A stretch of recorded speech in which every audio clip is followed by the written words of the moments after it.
Hello बच्चों, कैसे हैं आप सब। उम्मीद करती हूँ आप सब ठीक होंगे। मैं पूजा मैम गृह विज्ञान के इस ऑनलाइन क्लास में आप सभी का स्वागत करती हूँ और उम्मीद करती हूँ कि आप सभी पूरी तन्मयता और लगन के साथ इस ऑनलाइन क्लास को अटेंड करेंगे और साथ ही जो भी पढ़ाया जा रहा है उसे कॉपी और पेन लेकर के नोट करेंगे। बच्चों, आप सभी को पता है कि विगत दिनों में बीए के एग्ज़ाम चल रहे थे, जिसके वजह से आपकी कक्षाएं स्थगित रही और आपको पठन पाठन करने में काफ़ी दिक्कतें आ रही थी। उन चीज़ों को ध्यान में रखते हुए हम सभी ने आप सभी का ऑनलाइन क्लास लेने का निर्णय किया और उम्मीद है कि आप ऑनलाइन क्लास को अटेंड करेंगे और अपना सहयोग देंगे। बच्चों, आज हम सब एक नई अध्याय गृह प्रबंध के बारे में चर्चा करेंगे और इसके बारे में हम जानकारी प्राप्त करेंगे। सबसे पहले हम गृह प्रबंध के अर्थ को जानेंगे, तत्पश्चात गृह प्रबंध की परिभाषाएं, इसकी विशेषताएं आदि के बारे में जानकारी प्राप्त करेंगे। सर्वप्रथम हम ये जानेंगे कि गृह प्रबंध है क्या। गृह प्रबंध क्या कोई अकेला शब्द है? नहीं, गृह प्रबंध अपने आप में अकेला शब्द नहीं है। यह दो शब्दों से मिलकर बना है, गृह प्लस प्रबंध। गृह का अर्थ होता है घर और प्रबंध का अर्थ होता है मैनेज करना, मैनेजमेंट करना, जिसका तात्पर्य है घर का प्रबंध करना। That means how will you manage your home, जिसका तात्पर्य है कि आप अपने घर का कैसे प्रबंध करेंगे। हम कह सकते हैं कि यह शब्द बहुत ही बड़ा शब्द है, इसमें बहुत सारी बातें आती हैं, यानी कि अगर देखा जाए तो इसमें हमारा पूरा सब्जेक्ट समाहित है और इसके अंतर्गत हम सर्वप्रथम चर्चा करेंगे कि गृह क्या है, घर क्या है, तत्पश्चात हम मैनेजमेंट यानी प्रबंध के बारे में जानकारी प्राप्त करेंगे। गृह का मतलब क्या होता है, घर का अर्थ क्या होता है, ये हमें जानना बेहद ज़रूरी है। बहुत से लोग कहते हैं कि जहाँ पर हम रहते हैं, जो हमारा मकान है वो हमारा घर है। नहीं, जहाँ पर हम रहते हैं, जहाँ पर हमारा निवास है, वो हमारा मकान नहीं है। There is different between home and house. घर और मकान में अंतर होता है। हाउस इज़ मकान एंड होम इज़ घर। जो हाउस होता है वो मकान होता है और जो होम होता है वो घर होता है। इन दोनों में अंतर होता है, यानी कि मकान और घर दोनों में अंतर होता है। मकान वह होता है जो ईंटों से, सीमेंट से, ईंट, सीमेंट, रेत आदि से बना हुआ एक ढांचा होता है। आप कह सकते हैं कि यह एक बिल्डिंग है। बिल्डिंग को हम मकान कहते हैं, लेकिन वह मकान घर का रूप तब लेता है, वह मकान घर तब कहलाता है जब वहाँ पे लोग रहने लगे। जब वहाँ पे लोग रहने लगते हैं, जहाँ पर परिवार रहता है और परिवार के लोग जहाँ पर होते हैं, वहाँ पर क्या होता है, एक इमोशनल अटैचमेंट होता है। लोग एक दूसरे से भावात्मक रूप से जुड़े होते हैं, आपस में सब बंधे होते हैं। किससे बंधे होते हैं? प्रेम और स्नेह से। जहाँ पे लोग प्रेम और स्नेह से बंधे हो, भावात्मक रूप से जुड़े हों और आपस में दुख सुख बांटते हों, एक दूसरे का केयर करते हों, उसे हम घर कहते हैं।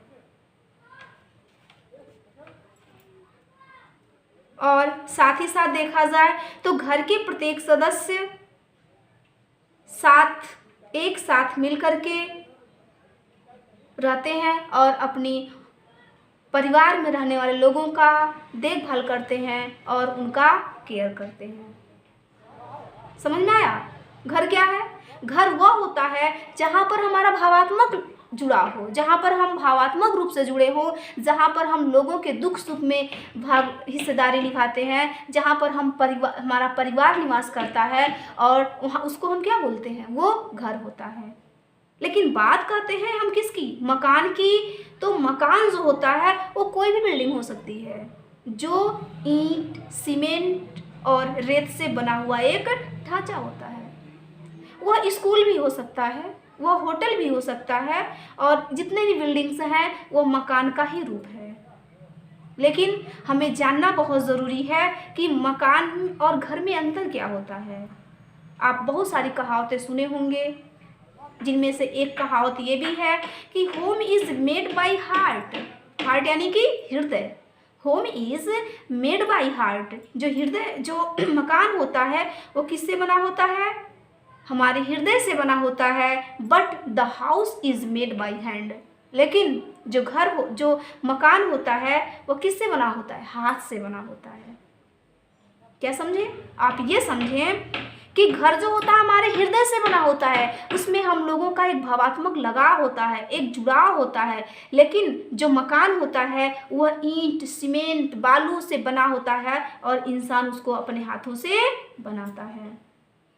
तो एक तरफ जो हृदय से बना हुआ है और एक तरफ जो हाथों से बना हुआ है, ये दोनों विशेष अंतर हैं किसमें? मकान और घर में। अच्छा, तो हम ये चर्चा करते हैं कि ये घर में हमें क्या क्या मिलता है। घर में हमें सुरक्षा मिलती है। क्या मिलती है? सुरक्षा मिलती है। जब भी हम किसी परेशानी में होते हैं या किसी मुसीबत में होते हैं तो हमें किसकी याद आती है? अपने घर की याद आती है। हम अपने पेरेंट्स के पास आते हैं, अपने भाई बहन के पास आते हैं, और आपस में आकर के अपनी परेशानियों को, अपनी दिक्कतों को क्या करते हैं? शेयर करते हैं। हमें मिलती है एक सिक्योरिटी। कहाँ पर? घर पर। जो घर होता है, जो होम होता है, वहाँ पे हमें एक सिक्योरिटी मिलती है, और ये सिक्योरिटी केवल शारीरिक ही नहीं बल्कि मानसिक भी होती है। तो क्या कह सकते हैं? घर पे हमें शारीरिक और मानसिक दोनों प्रकार की एक सिक्योरिटी मिलती है, एक सुरक्षा मिलती है।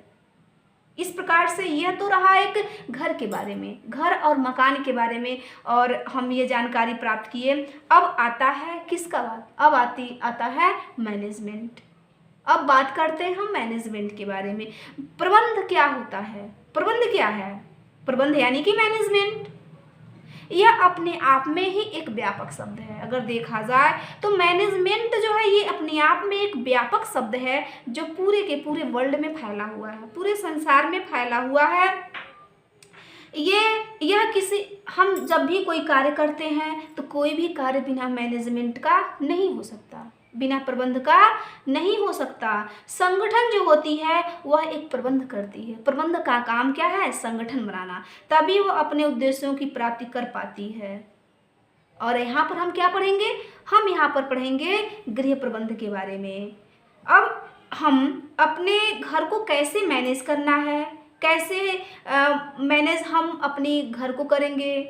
क्यों? क्या करने के लिए? क्योंकि हमारे पास बहुत सारी क्रियाएं होती हैं, हम लगातार एक्टिविटी करते हैं, हमारी क्रियाएं बहुत सारे होती हैं, और किसके लिए? अपनी आवश्यकताओं की पूर्ति के लिए। हमारे बहुत ही अनलिमिटेड आवश्यकताएं होते हैं। हम दिन प्रतिदिन विभिन्न चीज़ों के बारे में हम उसको प्राप्त करने की कोशिश करते हैं। इस प्रकार से हमारे जो आवश्यकताएं होती हैं वो क्या होती हैं? बढ़ती जाती हैं। और हमारे पास जो साधन होते हैं, विशेषकर जो मानवीय साधन के रूप में होते हैं, उनकी हम क्या करते हैं? उपयोग करते हैं। इसका मतलब ये है कि हम अपनी दैनिक आवश्यकताओं की पूर्ति के लिए अपने जो मानवीय साधन हैं उन साधनों का प्रयोग करते हैं, और उनका प्रयोग करके हम अपने लक्ष्यों की प्राप्ति करते हैं। तो हम देखें तो हमारे जो आवश्यकताएं हैं ये असीमित हैं, लेकिन हमारे जो साधन हैं, जो रिसोर्स हैं, वो बहुत ही क्या है? लिमिटेड हैं।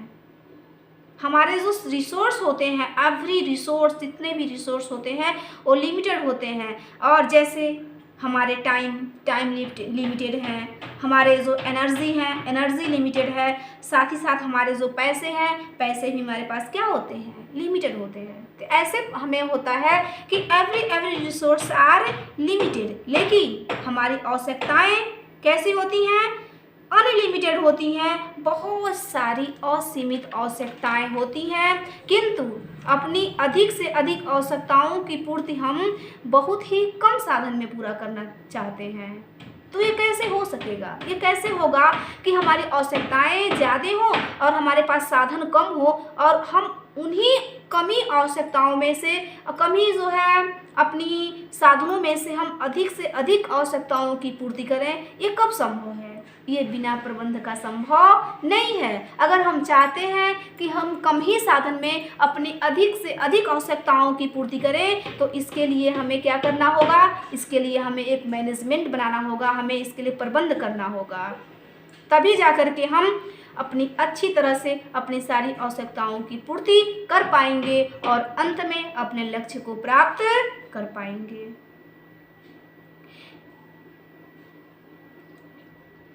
अच्छा, इतना तो समझ में आप लोगों को आ गया। हम अपनी आवश्यकताओं को पूरा करते हैं क्या करने के लिए, लक्ष्य की प्राप्ति के लिए, और उस लक्ष्य को प्राप्त करने के बाद हमें क्या मिलती है, हमें संतुष्टि मिलती है। और इस प्रकार से यह दोनों एक दूसरे से क्या हैं, जुड़े हुए हैं। एक तरफ हमारे पास लिमिटेड साधन है और कुछ लक्ष्य हैं, और उन लक्ष्यों को पूरा करना है।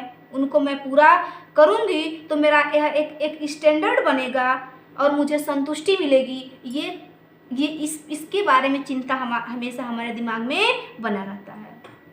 तो कैसे होगा, इन सारे कार्यों को संपन्न करने के लिए हमें करनी पड़ती है क्या, इन सभी प्रक्रियाओं को पूरा करने के लिए हमें करना पड़ता है क्या, प्रबंध करना पड़ता है। और प्रबंध जो होता है घर का जो प्रबंध होता है, उसमें यह एक मानसिक प्रक्रिया है। जब हम घर का प्रबंध करते हैं तो घर का प्रबंध एक मानसिक प्रक्रिया है, और जब हम बड़े लेवल की बात करते हैं तो यह एक शारीरिक और मानसिक दोनों प्रक्रियाएं होती हैं। ठीक है, समझ में आ गया। अच्छा, इसके विभिन्न चरण भी होते हैं, मैनेजमेंट के विभिन्न चरण होते हैं। जब भी हम कोई कार्य करते हैं तो उस कार्य को करने के लिए सबसे पहले हम क्या करते हैं, योजना बनाते हैं, और उस योजना के अनुसार ही हम कार्य को करते हैं। तो किसी कार्य को करना, उसके लिए योजना बनाना, यह मैनेजमेंट का पहला चरण है।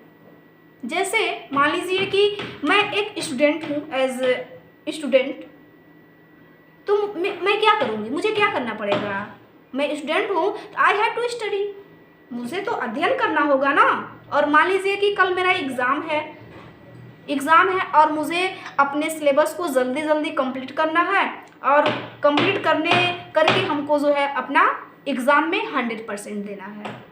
तो मैं क्या करूँगी, इसके लिए मैं देखूँगी कि मेरे पास मुझे कितना पढ़ना है। सबसे पहले मैं एग्ज़ाम को पास करने के लिए एक योजना बनाऊँगी और देखूँगी कि मुझे कितना पढ़ना है, मेरे पास कितना टाइम है और कितना कोर्स है, टाइम कितना है, कितना पढ़ना है और कोर्स क्या है, and how will I divided this chapter into the limited period of time, और कैसे मैं इस सीमित समय में अपने अध्याय को, अपने चैप्टर को डिवाइड कर सकती हूँ, जिससे कि मेरा उचित समय पर कोर्स समाप्त हो जाए और मैं रिवीजन भी कर लूँ। तो इसके लिए मैं क्या बनाऊँगी, एक योजना बनाऊँगी। तो प्रबंध क्या होता है कि हम एक योजना बनाते हैं। ध्यान सुनिएगा आप लोग, प्रबंध क्या होता है, प्रबंध के लिए हम एक योजना बनाते हैं और उस योजना के अकॉर्डिंग हम कार्य करते हैं, और कार्य के पश्चात हम उसका क्रियान्वयन करते हैं, और बीच बीच में उसका क्या करते हैं, जांच करते हैं, और अंत में जब कार्य समाप्त हो जाता है तब हम उसका इवैल्यूएशन करते हैं। इवैल्यूएशन का मतलब होता है कि मूल्यांकन करते हैं। मूल्यांकन किस लिए होता है, मूल्यांकन इसलिए होता है कि जो प्रबंध हमने बनाया है, जो प्रबंध हमने किया है, जो हमने योजना बनाई है, वो अच्छा होगा तो हमारे घर की सारी आवश्यकताओं की पूर्ति हो जाएगी। जब हम प्रबंध अच्छे से करेंगे, मैनेजमेंट अच्छे से करेंगे तो हमारे घर की आवश्यकताएं अच्छे से पूरी हो जाएंगी। और इससे हम ज़्यादातर ये स्पष्ट कर सकते हैं कि प्रबंध जो क्या होता है कि हम सीमित साधन में, प्रबंध के द्वारा हम बहुत ही कम साधन में अपने अधिक से अधिक आवश्यकताओं की पूर्ति कर सकते हैं और उन आवश्यकताओं की पूर्ति करने के साथ साथ हम अपने लक्ष्य को प्राप्ति कर सकते हैं। तो इसके बाद हम क्या करेंगे, नियोजन करेंगे और लास्ट में मूल्यांकन करेंगे। इस तरह से गृह प्रबंध का यह एक सामान्य परिभाषा। अगर देखा जाए कि अपने असीमित साधन में, अपने कम ही साधन में अधिक से अधिक आवश्यकताओं की पूर्ति करना ही मैनेजमेंट है, प्रबंधन है, तो यह एक सामान्य परिभाषा है। लेकिन विभिन्न विद्वानों ने, विभिन्न जो है गृह विज्ञान शास्त्रियों ने अपने अलग अलग मत दिए हैं। आपने तो ग्रास एंड क्रेंडल का नाम सुना ही होगा। वो कहते हैं कि गृह व्यवस्था एक ऐसी मानसिक प्रक्रिया है। अगर देखा जाए ग्रास एंड क्रेंडल के अनुसार, तो वो बोलते हैं कि गृह विज्ञान एक ऐसी मानसिक प्रक्रिया है जिसमें पारिवारिक साधनों का उपयोग किया जाता है, फिर आयोजन, नियंत्रण एवं मूल्यांकन द्वारा पारिवारिक लक्ष्यों की प्राप्ति की जाती है। ठीक है, आप देख सकते हैं ग्रास एंड कैंडल को। आप बोर्ड की तरफ, व्हाइट बोर्ड की तरफ देख लीजिए। इसमें आपका पहला परिभाषा है ग्रास एंड कैंडल का। इन्होंने कहा है कि गृह व्यवस्था एक मानसिक प्रक्रिया है। क्या कहा है? गृह व्यवस्था एक मानसिक प्रक्रिया है जिसमें पारिवारिक साधनों का उपयोग करके आयोजन, नियंत्रण एवं मूल्यांकन के द्वारा पारिवारिक लक्ष्यों की प्राप्ति की जाती है। ठीक है, इसके बाद एक दूसरी परिभाषा आती है निकिल एवं डार्सी की। निकिल एवं डार्सी बोलते हैं का कहना है कि गृह प्रबंध आयोजन क्या है? गृह प्रबंध आयोजन, संगठन, नियंत्रण और मूल्यांकन की वह प्रक्रिया है जिसका उद्देश्य पारिवारिक साधनों के प्रयोग से पारिवारिक लक्ष्यों की पूर्ति करना है। सेम डेफिनेशन वही है कि जब हम गृह प्रबंध करते हैं तो सबसे पहले गृह प्रबंध के लिए हमें करना होता है क्या? आयोजन, यानी कि प्लानिंग करनी पड़ती है, फिर उसका संगठन करना पड़ता है, फिर नियंत्रण करना पड़ता है और उसके बाद लास्ट में मूल्यांकन किया जाता है। यह ऐसी प्रक्रिया होती है जिसके द्वारा हम पारिवारिक साधनों के प्रयोग से हम पारिवारिक लक्ष्यों की पूर्ति कर सकते हैं। साथ ही साथ एक और विद्वान है स्टैनली वेंस, ये भी बोलते हैं कि गृह प्रबंध एक क्रिया है। गृह प्रबंध क्या है? एक क्रिया है जिसके अंतर्गत क्रियाओं की श्रृंखला है, जिसके अंतर्गत क्रियाओं की श्रृंखला है। क्रियाओं का श्रृंखला का तात्पर्य है आयोजन, संगठन, नियंत्रण और मूल्यांकन। ये समस्त जो है कि क्रियाओं की श्रृंखला है जो कि उद्देश्यों की प्राप्ति हेतु अग्रसर होता है, निरंतर चलता रहता है। यह एक सामाजिक प्रक्रिया है क्योंकि इसकी सिद्धांत रूप से व्यक्तियों के मध्य संबंध से स्थापित होता है। यह सामाजिक प्रक्रिया क्यों इन्होंने बोला है? इसलिए बोला है कि यह कार्य किसी एक व्यक्ति का नहीं है। एक मैनेजर, एक मैनेजमेंट करने वाला व्यक्ति इसको कर नहीं सकता क्योंकि यह एक पदानुक्रम का सिद्धांत होता है। यह एक पदानुक्रम का प्रक्रिया है। पदानुक्रम का प्रक्रिया का मतलब ये है कि इसमें आती है हायरार्की। इसमें क्या आती है? हायरार्की आती है। पदानुक्रम का मतलब होता है कि उच्च लेवल से किसी कार्य को निम्न लेवल में बांटना या किसी भी क्रियाकलाप को उच्च लेवल से निम्न लेवल में विभाजित करना ही हायरार्की कहलाता है। ठीक है, समझ में आ गया आप सबको? तो आपने गृह प्रबंध का अर्थ, गृह प्रबंध की विभिन्न परिभाषाएं इत्यादि के बारे में जानकारी प्राप्त कर ली और अब हम चर्चा करेंगे गृह प्रबंध की विभिन्न विशेषताओं के बारे में। ठीक है, now we discuss about the characteristics of home management, यानी कि हम गृह प्रबंध की विशेषताओं के बारे में चर्चा करेंगे। सबसे पहले आपका आता है यह एक प्रक्रिया है। यह क्या है? यह एक प्रक्रिया है। यह एक प्रक्रिया का मतलब क्या होता है कि ये गृह प्रबंध स्टेप बाय स्टेप चलता रहता है। गृह प्रबंध एक प्रक्रिया है। प्रक्रिया का तात्पर्य है कि यह स्टेप बाय स्टेप चलता रहता है, क्योंकि सबसे पहले इसमें बनाई जाती है योजना। क्या बनाई जाती है? योजना बनाई जाती है। और योजना जो है इसका पहला चरण है। योजना क्या है? इसका पहला चरण है। अगर एग्जाम